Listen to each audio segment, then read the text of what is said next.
সবার সভাপতি আমার ক্লাস আজকে এই যে আমরা সভা করতেছি এটা আমাদের জন্য খুবই মর্মান্তিক।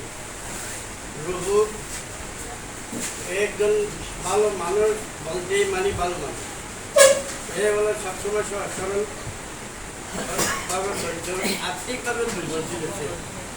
অনেক সময় মানে আমি যখন চা খাচ্ছিলাম ওই চা খাতে বসছি বা ইয়াতে বসছি, আমি কাটি ওইসব খাবার বা কিছু করার চেষ্টা করছি। বেশি আমি তো দুর্বল আর্থিকভাবে, আমি নিজেই দুর্বল। আমরাও তো এত ইয়া নয়, এরপরেও বাবু একজন সিনিয়র মানুষ, আমারও আগে এখানে আছে, আমি এরপরে আমি আসার পর থেকে দেখলাম বাবু আরো আমার আগে যারা ছিল তাদেরও অনেকের আগে আছে। এই হিসেবে তার অভিজ্ঞতাও বেশি, আবার লেখাপড়াও ভালো, কাজও করতে ভালো। সে কিন্তু আবার রিয়াক্ট করতো না, মানে যা করতো কাজ সঠিক কাজ করতো।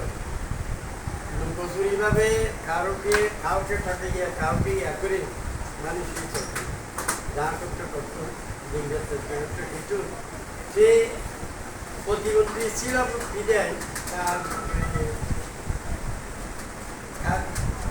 মামলা মোকদ্দমা সম্ভবত একটু কম ছিল, মানুষ যদিও আবার সময় দিত। সেই হিসাবে সেই একটু আর্থিক দুর্বল ছিল। এরপরেও মানে সে তার একটা ভালো মনোভাব নিয়ে যে এখানে কাজ করে গেছে, আমার থেকেও সে ভালো করতে। আমি সবসময় অনেক সময় মন্টুকে ইয়া করতাম, যে প্রায় সময় দেখতেন মন্টুর সাথে দেখতাম, আমি তার মন্টুকে বারবার করতাম কি মন্টু বাবা কোথায়, অনেক সময় 2-3 না দেখলে একে দিকে আসলে তাকে না দেখলে আমাদেরও খারাপ লাগে। আমরাও আন্তরিকভাবে তাকে ইয়া করতাম, ভালোবাসতাম।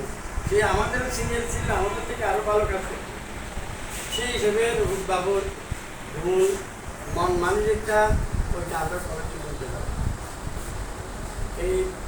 এখানে এরা আগের বক্তারা তা বলে গেছে, অ্যাডভোকেটদের মধ্যে যারা গত হয় তাদের একটা স্মৃতি এখানে তাকে একটা বসে থাকেন।